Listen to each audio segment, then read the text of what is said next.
Hi, my name is Jonna and I play football for Chelsea FC and for the Swedish national team. And you are listening to the Blue Day podcast.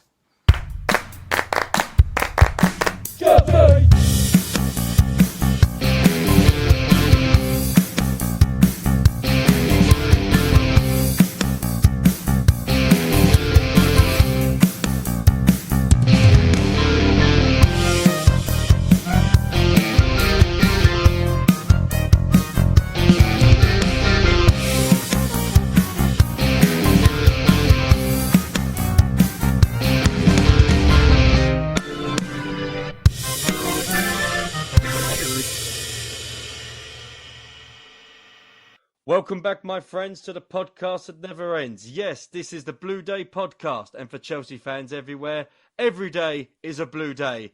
I am your host, the creator, the man with a face for podcasting, Keith Lawrence, and joining us this week is a man who I know for sure who would have had a few choice words to say to his defensive teammates after those two performances that we've just witnessed. It's Steve Wicks. Steve, welcome to the show. Yeah, I would say how are you, but I think I might know the answer already. Yeah. Well, I'm just getting over COVID, so I feel better today. I felt quite dodgy the last sort of week, 10 days, but I feel all right now. I feel better. I was going to sort of say you was meant to go to the game last night. We was meant to have a bit of a sort of a nice little meet up at the Butcher's Hook. But I was still positive. I had a test, and I don't want to give this to anyone. I think we got to be a little bit careful, and I don't think it's fair on other people if you start to mingle and mix when you know you've got something like this. Well, you probably had a lucky escape from last night, especially watching that. For today's show, we are going to review the last two games and not great performances, but we are going to hopefully go through certain individual performances and find out really what's going on. And in fact, is all the outside influences causing any issues with this? But Steve, we'll start with the Brentford kick us when we're down. Basically, it was a huge shock on Saturday to lose to Brentford in a game that we didn't necessarily need to win because we're quite comfortable in third. It would be nice to sort of still catch like Liverpool and City or be at least near them. I don't think we're going to be caught by Man United or Arsenal or Tottenham. I still think we are better than them. But Saturday's performance against Brentford was a real shitter. It didn't look, from me being there at the Matthew Harding Lower, didn't look like Chelsea actually prepared for the game.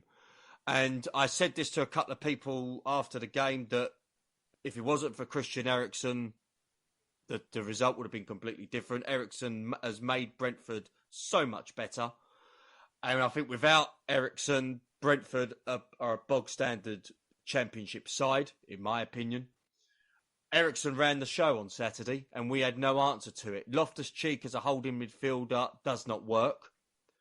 I was surprised that Kovacic didn't start. I was surprised Jorginho didn't start. And we go a goal up with Rudy with a fabulous strike, fantastic long-range strike.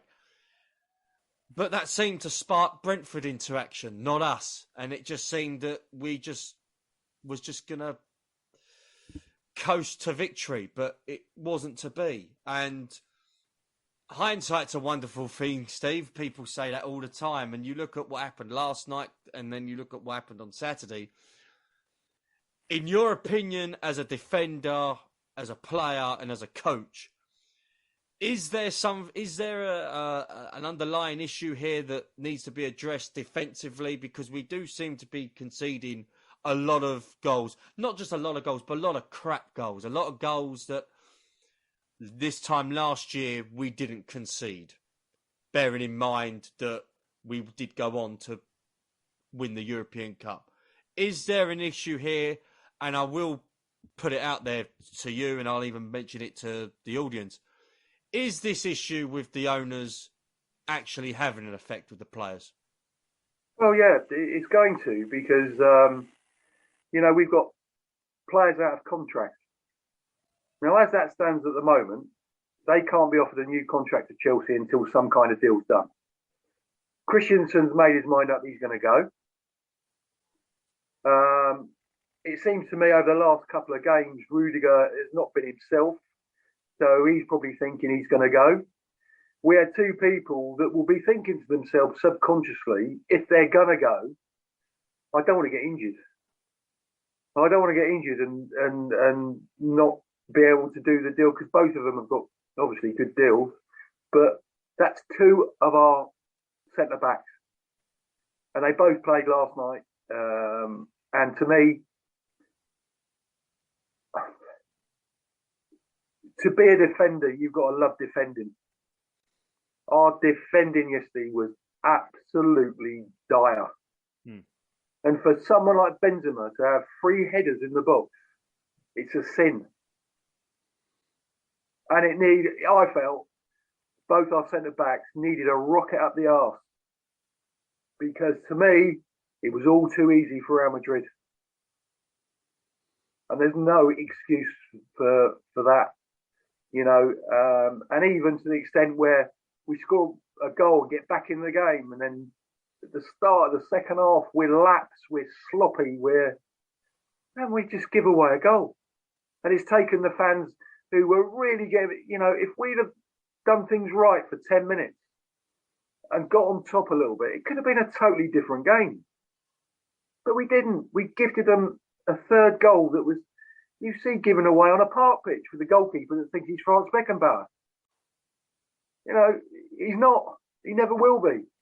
We said this before the recording.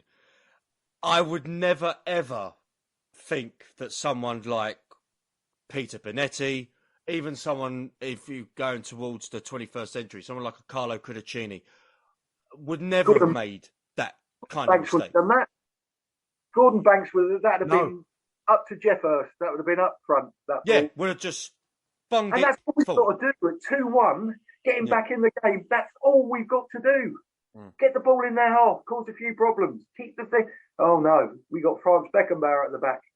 I've seen it with a lot of goalkeepers, mate, in the five-a-side. They think they're God's gift, and they're not. Is this something that's taught at the training ground? Is this something that the goalkeeping coaches are saying to them? Listen, try and be a sweeper keeper, be an extra man in defence, blah blah blah.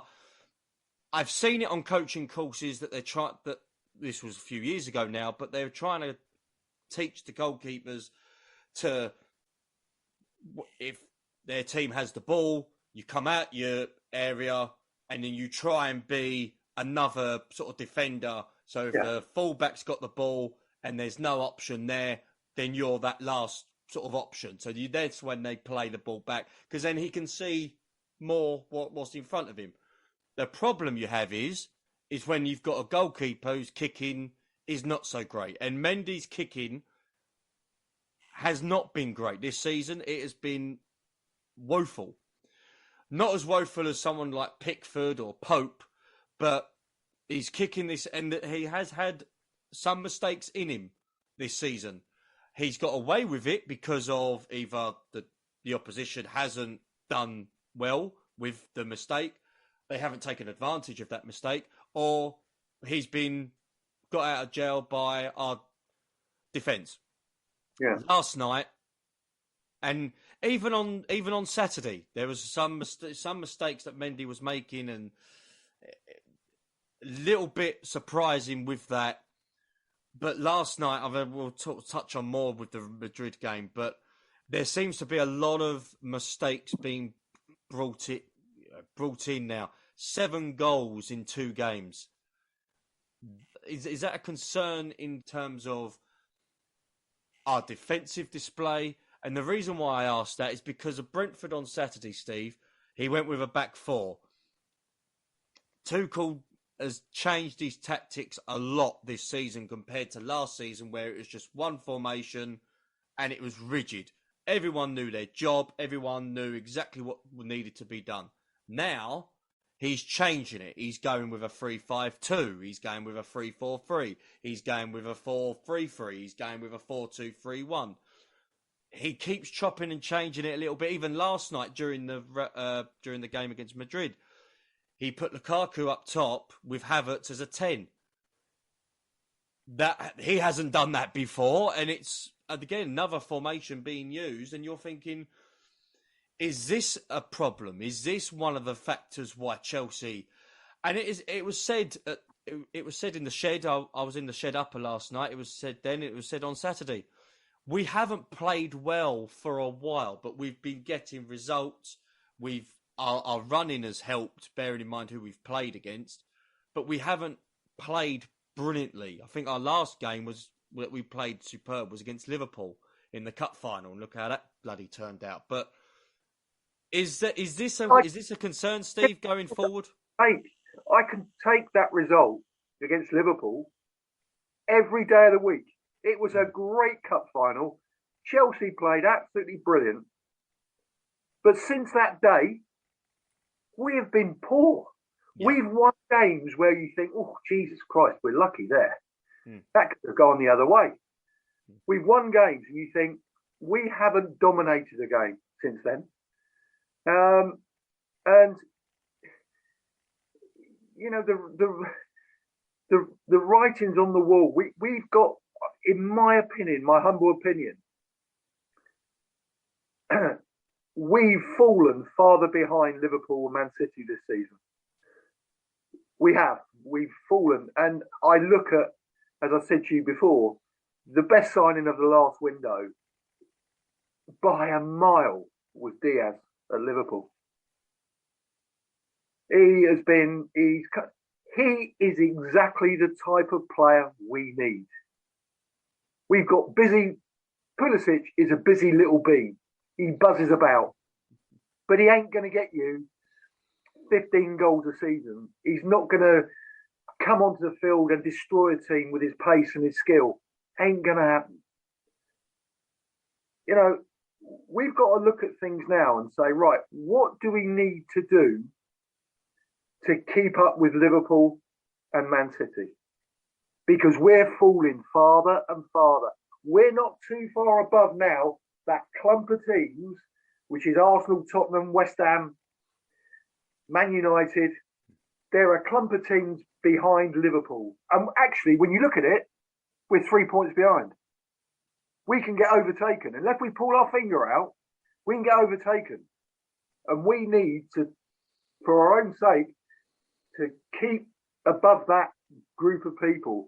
But we need to get rid of a load of players. If players don't want to be at Chelsea, get rid. But our recruitment has got to be up there with Liverpool and Man City. And at the moment, our recruitment isn't. Well, we'll talk about the players that were recruited. And we'll touch on, obviously, with Saturday as well in mind, because there were certain players that played that I'm starting to lose patience with. And one of them was Timo Werner. Now, I know a lot of Chelsea fans like him. And the reason they like him, and I'm flabbergasted with their reasonings. Not all of them, but some of them, where they say he runs a lot. Yeah. He runs a lot. Well, if I wanted someone to run a lot, I would ask a sprinter. I'd ask a marathon runner. I'd ask him to be on the pitch. I don't want Werner to run. I want Werner to score goals. I want Werner to create. I want Werner to be the Werner that we signed him for. We're not getting that Timo Werner at all. And I don't know what it is, whether it's because he's not the main man, whether it's little fish in a big pond and he's lost. I have no idea. He's when he's done interviews, Steve, he seems like a nice guy. He's got a bit of a sense of humour. When he's on the pitch, he just looks lost, and we're not getting our investment back on him. I don't know whether we should cut our losses, and we'll talk about another striker in a minute who missed a bloody sitter yesterday. But I want Werner to succeed because I know that if Werner goes in the summer, Steve, he will score 25, 30 goals elsewhere. Yeah. He will score 25 to 30 goals, whether it's at Liverpool or Dortmund or even at bloody Tottenham. He will score them goals. Keith, trust me, he wouldn't score at Aldershot 25 goals a season. No, come on. No. Keith, that man is not good enough to be playing in a top 3 Premier League team. He's not. He has had ample opportunity to score goals, to get 20 goals a season. He's missed chance after chance. Now, what we got to do, and I think Glenn Hoddle did an article in the paper that Chelsea might regret letting Werner go. Well, that's about every footballer, isn't it? Did we feel that when we got rid of Salah? Did we feel that when we got rid of De Bruyne? I did with De Bruyne. Who'd rather have, Salah or Werner or De Bruyne? Which one would you rather have? Because those decisions at Chelsea Football Club have stopped us from being the best team in the country. We've let world-class players go. And yet we keep on to players that are just not good enough. We're talking about Timo now. I've just looked at his stats. He's 15 appearances, 9 of them starts, 1 goal in the Premier League. It's dire. But because he runs about, and to be fair to him, good. I'm glad he runs about and he works hard for his money. But he was bought to buy goals. Yeah. He was bought to be a focal point to score the goals, that 20 goal a season person, and he's had ample chances to get 20 goals a season, and he's missed it.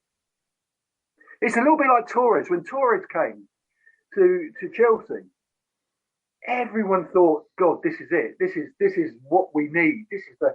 And it got to the stage, it was so far in Torres' head. Do you remember at Man United when he's gone past the goalkeeper and you're saying, "Oh, just put it in." Yes, we wanted him to score and be a success, and he hit the post. I could see Werner doing that. But I tell you what, when he scored that goal in Barcelona to put us into the final, I bet Werner wouldn't do that. I bet you he'd either tread on the ball, trip over, go past the goalkeeper, but he wouldn't score. Makes you wonder. He's not at the moment. And if you look at every other football club that is in that group of clubs that we're getting sucked into, and that's the Tottenham, Arsenal, and the Man United, and the West Ham, they've got players that are scoring. And I've said to you in the past, we haven't got that 20 goal a season player. And now we're beginning to pay for it. We haven't. Well, one player who was supposed to do that was a certain Romelu Lukaku. And he's not had a nice return to Chelsea, is he? He has not had a very good homecoming at Chelsea, has he? With the infamous interview that has upset a lot of Chelsea fans. And with his performances and the fact that it doesn't seem that he's Tuchel's number one guy. There are reports that he's trying to beg his agent to get him to move back to Inter Milan on a loan deal with a potential view for a permanent. Whether or not that is something that Chelsea would allow him to do, I don't know. But last night, Steve, and again, I like Lukaku. I was one of those that was delighted when we signed him because I'm thinking this is a guy who's going to win us the league. He looked hungry. He was a guy that had a point to prove. but for the last few months, he looks like he's put on just a bit more weight. And he seems like the Lukaku that we're getting from Manchester United, whereby he just seems he's not moving as much. He's not as mobile. But the one thing I did want to mention is the fact that I think that he's in a similar vein to Torres, whereby we're not playing to his strengths. Now, I'm not going to be an anti-Lukaku supporter. I'm not saying he should be out of our club. We are not playing to the guy's strengths. Against Brentford, when Lukaku came on, we did not cross that ball once in the box against Brentford. Not once. We just kept passing it side to side, right to left, left to right, back to the centre. Reece James, who we talked about before we came on, he came on in the second half. He just kept passing it back. He didn't look like he had the confidence, whether it was belief or because you brought it up about him just coming back from injury and not risking further damage, whereby he would be risking with his pace. He didn't do any 1v1s. He obviously put Reece James at left back as well because he took Alonso off. But we did not cross the ball at all. And you've got a lump of a forward that made his reputation at Inter by scoring from crosses and keeping the ball alive from crosses from Inter Milan. We're not playing to the guy's strengths, which is why I am not as downhearted with Timo as a lot of other people, although I'm losing my patience because we're not playing to the guy's strengths. And there's a few of them we're not playing to their strengths. I even think Kante we're not playing to the guy's strengths because Kante's starting to look like a normal player now. He's not looking like the Kante from 2-3 years ago. He's starting to look human. Keith, what I say to you is what I was taught as a footballer when I was at Chelsea, QPR, anywhere. The coaches that I had used to say to the wide players, one touch out your feet, don't look and pick anyone out, you don't need to. You hit it in the corridor of uncertainty. You get it in as quickly as you can, and it's up to them to get on the end of it. We never do that. No. We go, we got a chance to get the ball in. What do? We play it back. We did the same thing last night as well. As centre forward, Keith, you're making runs. Oh, it's going back. It's going back. And I can fully understand. I can understand Lukaku more than I can Werner. Yeah. He's a big lump. He needs that supply. He'll bully his way into situations. If that ball keeps coming in, he'll bully his way into it. That's his strength. But he's not getting any crosses. No. Now, also, his style is the worst style in the world when things are going wrong. Because you look at him, you think, oh, he's slow, he's big, he's lumbersome, he's this, he's that. Because he's not been allowed to do, if he had crosses like Real Madrid had yesterday. Yeah. And he attacks that. He's capable of scoring goals. But we are not. We're playing what I call safety football. It's almost like people don't want to give the ball away. And what happened when Reece James, before his injury, so many times, Reece never looked up. He just hit that ball in that box. And we haven't got that anymore. All Zelic does is he goes up, he hasn't got the pace to beat anyone, he comes back. Pulisic, he's a little bit more like a busy little bee, but his end product is 9 times out of 10 nothing. So we've got a big centre forward who wants to put himself about, but he's like he's playing on one leg because no one's supplying him with the ammunition he needs. Pulisic normally cuts inside and tries to shoot, mostly passes. Ziyech, the same. Not good enough.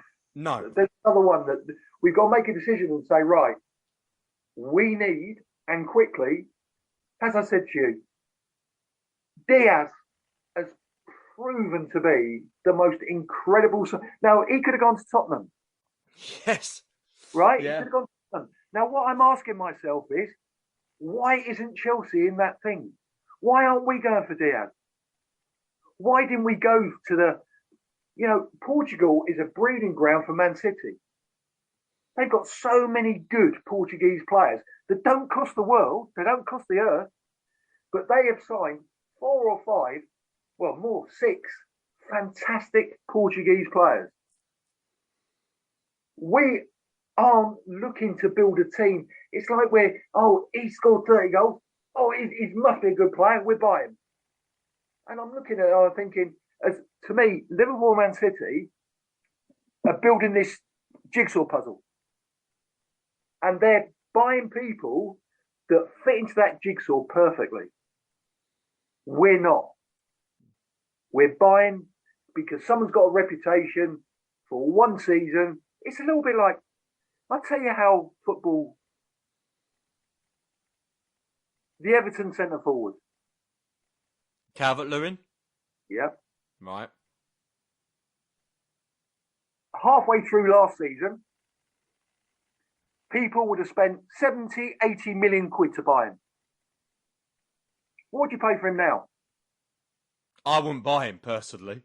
Exactly. He's more interested in his wears than his. What I'm saying is, not so long ago, people would have said, "Oh, he's going to be great. He's in the England squad." That's what we do. That's what Chelsea do. We don't look and say, "Right, we're going to build. We've got this unbelievable jigsaw puzzle, and do you know what? We're going to buy him because he fits that perfectly." What we've got, we haven't got that continuity with our signings that they fit in nicely. And we spent 90. I said to you, who was my number one choice as a centre forward? Haaland. I kept saying, that's the player we've got to go for. You said all last summer. Summer about Haaland. 4 years of age. He has got everything. He can cause people problems. He can hold the ball up. He's got power. He's got pace. And he's as bright as a button. I'd much rather Chelsea bided their time and gone for someone like that and got him in the bag. Because that, to me, is the best centre forward in the world at the moment. But we don't. We panic a little bit and we buy Pulisic. We buy this. I think what we try and do with people like Pulisic and Zelic, we buy potential. And even Werner, we buy potential. We don't buy the finished article. One striker that, well, funny enough, you talk about Haaland and we've dissected Lukaku's performances recently against Real Madrid, and the fact that he missed that chance against Real Madrid last night still baffles me. I still can't believe how that hasn't gone in, how he missed that. And with Timo, he's a great runner, but he don't score goals. One striker that potentially is available, but depends if he might stay at his club or whether he would want a new challenge. Would you go for someone like Lewandowski? No, because we've He's got proven. Yeah, Keith, I know, and he is a fan, and I think it's unbelievable that guy hasn't got the Ballon d'Or.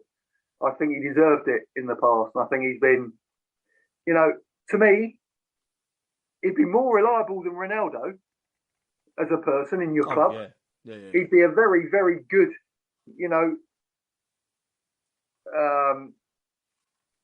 the young kids would look up to him, and he'd be brilliant. And he's the way he plays and the way he is, to me, oozes ultra, professionalism. But I think what we've got to do is we've got to get out there, find, because there are players out there that are top class players, and we've got to start building a proper jigsaw puzzle and we might be able to do it now, because to be fair, half the problem at Chelsea is a manager has 6 games, or in the past has had 6 games. If he'd lost 5 out of 6, he's struggling for his job.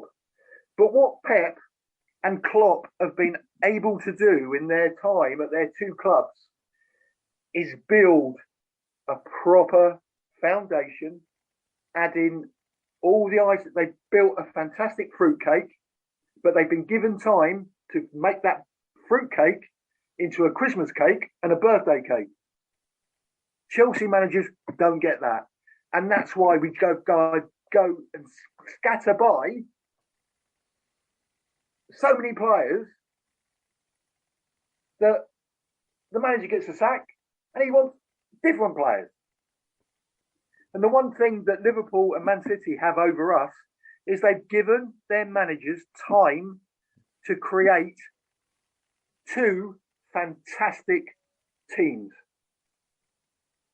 Now, that might change now, but it's never been the Chelsea way. And the only Roman did everything in terms of winning trophies for Chelsea, but it was never allowed to grow organically with a manager that was going to knew what he wanted, but it wasn't going to take 10 games or 12 games. And Pep had a dodgy time when he first came to Man City. He did not win a trophy in his first season. No. And Jurgen, it took him time, but they were given time, and it's like Man United. Man United change and they buy players thinking they can get themselves out of trouble. Doesn't work that way, and we're victims of that. 2 other players that I'd like to mention before we do talk about Thomas Tuchel. You talk about the recruitment, you talk about how Chelsea might be able to improve, and you look at what's out there, you look at players that are available, and you look at, obviously, depending on what happens with the ownership, which we won't go too much in the weeds this week because, to be honest, there's not much to really talk about in terms of the ownership. We're not going to certainly talk about the Ricketts family. We're not going to talk about Lord Coe and Sir Martin Broughton, but 2 players that are available on free transfers, so no transfer fees at all. Obviously, there will be a lot of bloody wages spent on the players and the agents. Would you go for Paulo Dybala from Juventus on a free and Paul Pogba from Man United? No, I wouldn't go for Pogba. I would not touch that man with a barge pole. I don't like footballers that keep changing their hair to blue, yellow, red, white. To me, he's more. No, I wouldn't have Pogba anywhere near my football club. Chelsea Football Club and Man United Football Club deserve better than Pogba. I think his attitude stinks.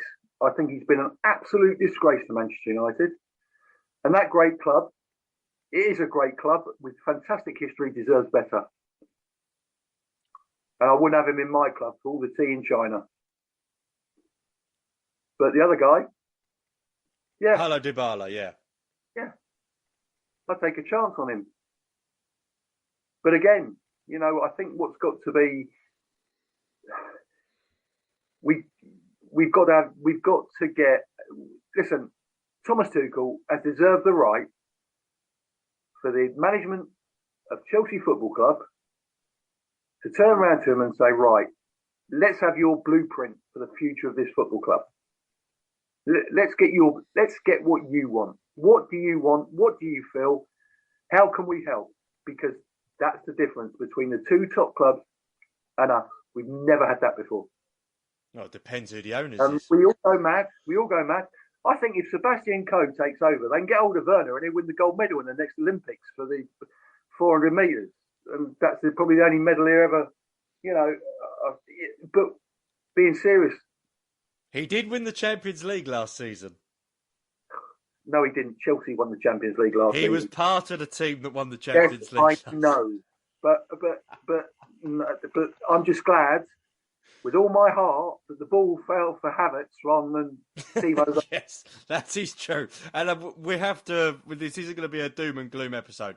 I want to praise Kai Havertz, and I know that our listeners are big fans of Kai Havertz. His goal yesterday was superb. I know it was just people will say, "Oh, it's just a header," and he was in the box. He meant every bloody bit of that header. It was a great header. He had an unfortunate chance against Brentford on the Saturday. It was deemed handball, but he does seem to be progressing very, very nicely from a young potential pup that we bought under Frank to potentially becoming another superstar in the mould of Eden Hazard. Not in terms of how he plays, but in terms of stature in world football. Keith, if we go back over the podcast, he's the one player that I've said consistently, there is a player in that boy. He is a player. Do you know what? You can see all the worldy goals, and you can see people smashing it in from 30 yards and bending them in from 40 yards. But his goal against Newcastle epitomised his club. Oh, my God, yeah. His first touch and the way he finished that was absolutely world class. World class. And how old is he? 22, 23. That boy, there is a very, very good player in that boy. And we've got to use him. We've got to use him as when players want to sign for Chelsea and we're going for the players that we want, we use him as he's a building brick in this thing. He's one of the players that is going to be here and we've got to look after him. Yeah. Yeah, we've got two world-class fullbacks. We've got two world-class fullbacks. All right, we give the goalkeeper the benefit of the doubt yesterday. We've got good goalkeepers. We've got to build and say, listen, this is a 18-month project. It's a 2-year project. And we're going to build the best team in the UK. And that's what we've got to do. Kai Havertz is 22, by the way, not 23, 24. He's 22. What a player that boy could be. I think he's a super player. And I've always said that. That's one thing I've really been consistent about with him. He's got everything, that boy. With the season reaching its climax, with only, if you talk about with the end of May, you're looking at a month and a half left. Should Chelsea fans be worried, Steve, because of this potential dip we now have got of form and lack of confidence, it seems? We've got Southampton on Saturday, which will not be an easy game. Then we've got the return leg against Real Madrid, and then we've got Palace in the FA Cup. Should we be worried with the next 3 games? Yeah, I think we should. The way we've played the last 2 games, I think we should. And I'm concerned. I want us to finish 3rd, and I'm concerned. Are the players that are leaving going to put themselves at risk for Chelsea Football Club? Have we got enough pride in that set of players to say, right, pump their chests out and say, right, we're going to give the Chelsea fans what they deserve? We're gonna. Have we? This is the test. But in terms of the future of the club, whoever comes in to the club, please look at the Man City and Liverpool ways of building a football team. And let's stop this sacking after 11 games and 12. Let's make a decision with the manager where we're going to back him, and let's do it right. Because what's happened now is we're paying for the scattergunning approach. Sack a manager, buy some more players, sack that manager, buy some more players. We can't do that. We've got to build a club. We've got to build a team properly. Because what we've done, we've gone backwards. This season is an example how far backwards we've gone. Having said that, in this season, we become World Club champions. Yes. So all is not lost. And also, we have one of the biggest selling points for footballers that want to play in England, London. Yes. So let's use that. Let's build. We've got 2 of the best fullbacks in the world.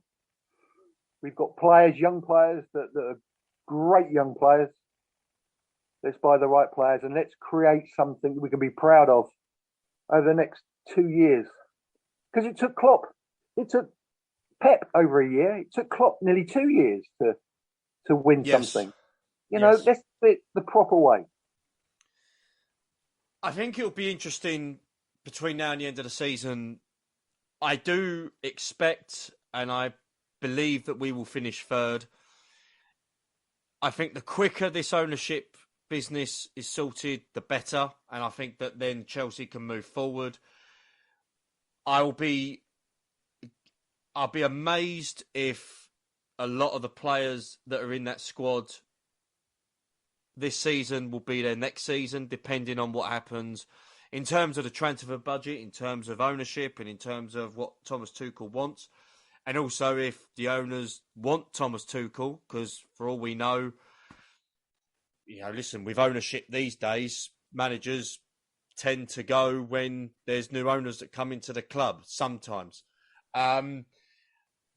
It'll be interesting what happens between now and the end of the season. As I say, we've got Southampton coming up. Then we've got the return leg against Real Madrid. Me personally, and I'll probably speak for a lot of Chelsea fans, the tie's pretty much gone. But if we can go to Madrid and win, maybe 1-0 or 2-1, I think that will give us a little bit of respect back. And I think that will at least put Chelsea a little bit by way of when we haven't crumbled massively, or this hasn't been an end of season to forget. And also we've got the cup semi-final against Crystal Palace, and with Palace losing their best player for that game in a certain Conor Gallagher. So all is not lost. And we have got some decent games coming up. We've got Everton coming up in the month of May. We've got Leeds away as well. So there's still a lot to play for. But I don't know. I just believe that there are some players now that their time at Chelsea should be coming to an end. And I think a lot of Chelsea fans will not be... They won't be sad or gutted if they went. No, listen, I think the players that... I know the type of players you're talking about. But I think the game has moved on. I think, Jorginho, I think the game's moved on. It's got pacier. It's got quick. I think he gets left behind. I think he's struggling in that role. He plays at his pace when the ball's got to be played quicker. And I think, Kante, I think, isn't half the player he was, because we're not playing to his strengths either. But how old is Kante now? He's got to be 31, 32. I will have a look while we are talking. And bearing in mind that I absolutely love this guy. I think he's one of the finest. God, I think he's a brilliant footballer. But is it time now to rebuild? He's 31. 31. Well, who would you sign then, Keith? Who would you sign? What, this summer? Yeah. I certainly wouldn't look at players for 90 million or 100 million anymore. Because I don't believe the new owners, whoever they are, they will probably want to make a signing of intent, which, all owners, all new projected owners would probably want to do. I would look at Dybala as an option, but then it just depends on who leaves the club, because we don't want too many forwards at the club that all of a sudden one becomes disillusioned with life and becomes unhappy, and then all of a sudden you have an unhappy camp. I'm a little bit of the minority. I would at least look at Pogba's wages and see what he wants. Only if Jorginho leaves or only if Kante leaves, because I believe we do need a strong midfielder in there. And I take your point on Pogba being a kind of disease at Manchester United, but for me, there is a player there. To do that, if you were going to sign Pogba, the one player you've got to keep is Kante. Yes, I agree. I agree. You've got to keep, because I think when he plays for France and he plays alongside Kante, he's a totally different player. I would keep Conor Gallagher. Oh, I would give him the chance next season. To hell with it. I'd even see what numbers are available, and I'd give him whatever shirt number he wanted, to be perfectly honest. I think the boy's going to be an absolute superstar when he returns to Chelsea. I think he's going to be an exciting addition. And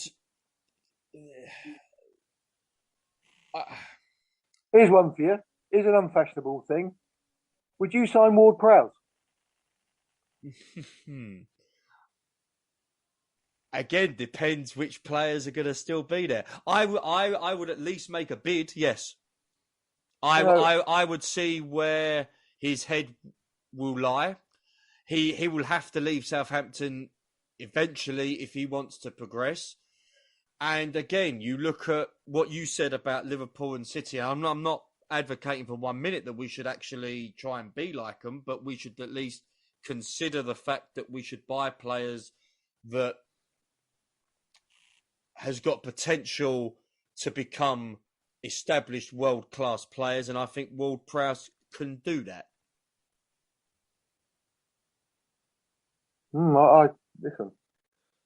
Is he? I would like Declan Rice, but I would not even give West Ham the money that they are after. 150 million for him? Absolutely not. No way. I don't see him going for that price. I think our days of buying those type of players with Roman, that might have happened. I don't think. I think we're out of that league at the moment. I think you'll find, especially if we get American owners, I think they will. I think that will be 50 million too much. You know, I think Declan Rice will end up at Man United. You know why? Don't you dare say that. Because I think he'd take the place of Pogba. That's a good point. And I think that with Pogba's wages, which are £350,000 a week, I think they will look at it and say, right, we'll do that. Yeah.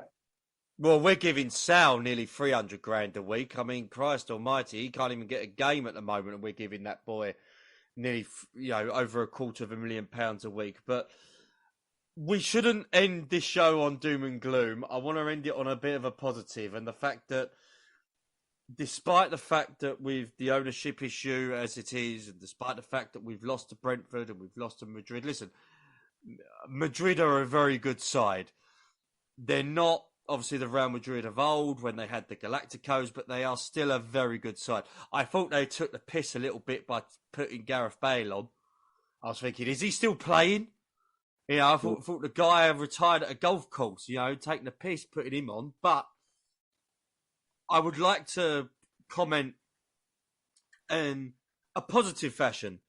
The atmosphere at the bridge last night, before the second and third goal of Real Madrid went in, the atmosphere was superb, and I do love European nights at the bridge. There's always something special at Chelsea when it comes to European nights, and I've spoken to Chelsea supporters that remember the Cup Winners' Cup in '95.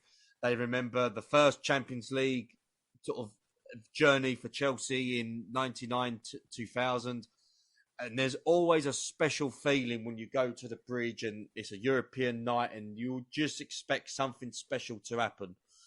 Now, I'm not expecting us to go through against Real Madrid next week, but listen, people thought that against Napoli in 2012 and look what happened. So you never know. In terms of Chelsea this season, we're still in the FA Cup, albeit if we beat Palace, we have to play either Liverpool or City, but I believe we can beat them. And if we finish third in the league, Steve, it's better than last season. Yeah, look, I don't think we should ever forget what has happened to us. We've gone on a very successful trophy voyage where we picked up trophies here, there, and everywhere. But I do believe if the structure's right, this could be the start of a new era with Chelsea. One that can be up there with the best. And I think we've got the foundations to create something special. And we have got to, if things go wrong next week, we got to the quarterfinal of the Champions League. We've hopefully qualified for another Champions League assault next season. And Man City have had to deal with that for a long, long time. And they haven't won it ever. And they go out on the quarterfinal, semi-final for the last, 4 years, 5 years? They've never got to the final. Well, they got to the final against us, didn't they? But they've never won it. That's right. So if they can deal with it, I'm sure we can. Yeah. And, yeah. So, as long as that blue flag is still flying high, we will be absolutely fine. I'm just gutted that we're going there at 3-1.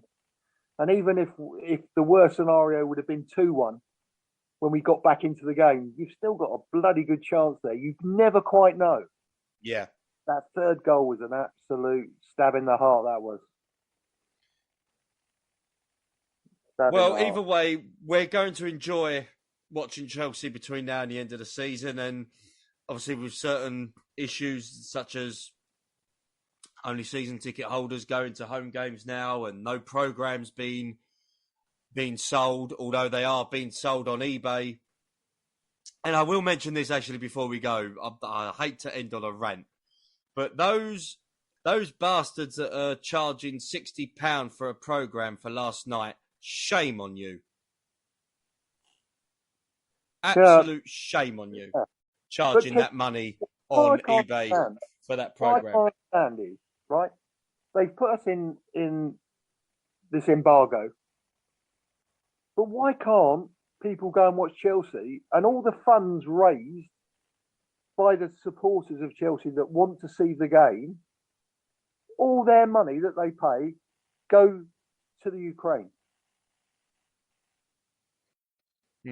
Why don't all the program money, print the programs, all the program money go to the Ukraine? Why are they saying that only season ticket holders can watch the games when they can make money for a fantastic cause? If that's the way they're going to do it. Well, I think the situation at the moment, I think that's probably a topic for another day. But Steve, what we'll do for this week, we will wrap it up, but we are hoping that we'll have a smile on our faces after Saturday. We've beaten Southampton, and hopefully we get a little bit of pride and respect back against the mighty Real Madrid next week. And hopefully we'll get to an FA Cup final again by beating Crystal Palace. But thank you very much for joining us this week on the Blue Day podcast. We are hopefully going to have a couple of nice little interviews coming up in the summer. So stay tuned to that one. We are hopefully going to arrange a few one-to-one interviews and also going to try and upload more content on our social media channels. If you do wish to get in touch with us, find us at the bluedaypodcast@gmail.com. Send us an email. Tell us what you think of Chelsea and tell us what you think of the podcast. Find us on Instagram. Find us on Twitter as well, and find us on Facebook. You will also find Steve Wicks on Facebook. He isn't hard to find. Just type his name in. He will get back to you eventually once he stops being on TikTok. But yeah.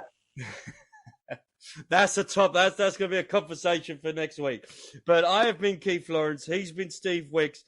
Keep the blue flag flying. Stay safe and carefree.